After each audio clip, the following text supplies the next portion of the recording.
Welcome to the OVA vlog. My name's Elise, and I'm here with a very special guest, my mom, Julie. And this is part 2 of a 4-part series, so if you didn't watch last week's, go back and check it out. So the first episode was all about her first pregnancy. This one is about breastfeeding and her experience with breastfeeding. And then the next one will be about her miscarriages, and then the last one will be about her cesarean. Mom, how was it?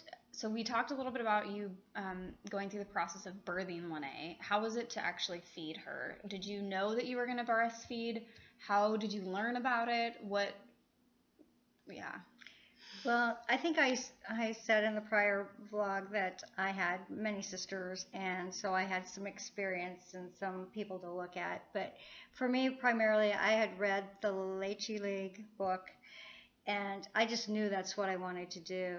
I understood early on that my mother spoke about the fact that she couldn't breastfeed, or she had attempted to breastfeed my older sister, and her milk just wasn't nutritional enough, and I'm not really sure about all the why or medical reasons for that, but I was never affected by that. I never thought for 1 minute that I couldn't breastfeed. Because your sisters, all your sisters had done I had watched them and experienced it from them, and then reading the book really solidified it for me. I knew that that's what I wanted my child to have. I knew that I wanted that new baby to be held in breastfed.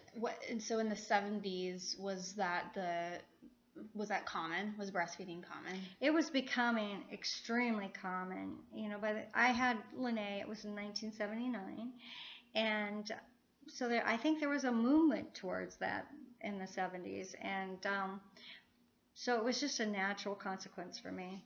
How was it to do it for the first time? How long did it take you to get a hang of it, and what were some of the issues?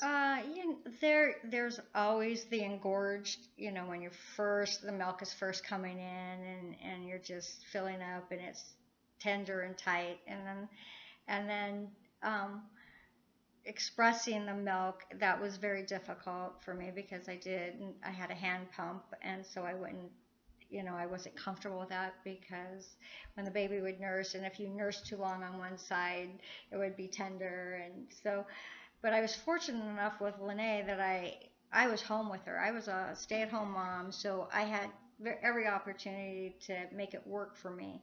So leakage and engorging were not a problem because I was available and I could do that. For the next 2 children, for me, didn't you go right back to work? I did. I had Lene or Elise on a Wednesday and went back to work part-time on a Monday, and you didn't breast pump, so what did you do?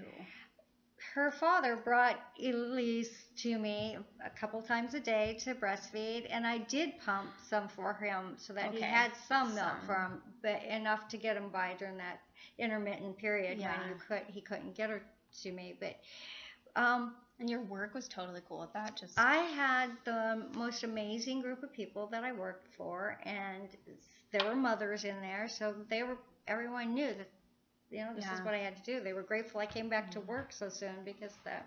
Yeah. And then for Chase, you actually were at that point managing a business. That's correct. So you had the ability to bring him to work. And but still, because of the type of work that I was doing, very demanding. It was really hard to breastfeed him any longer than the 5 months that I breastfed him. I missed those moments. I really did with him at night when, I couldn't do that. So I recommend it. I recommend breastfeeding if you can, if it works for you. I understand the difficulties in today's world with working full time, but there are newer breast pumps out there that I know currently in the workplace that I'm in, there's some young mothers, and they have these amazing new electrical pumps that seem to make it all work. So hand pumps. Yeah. So I'm grateful for the time I had and the ability to do it, and I would recommend it.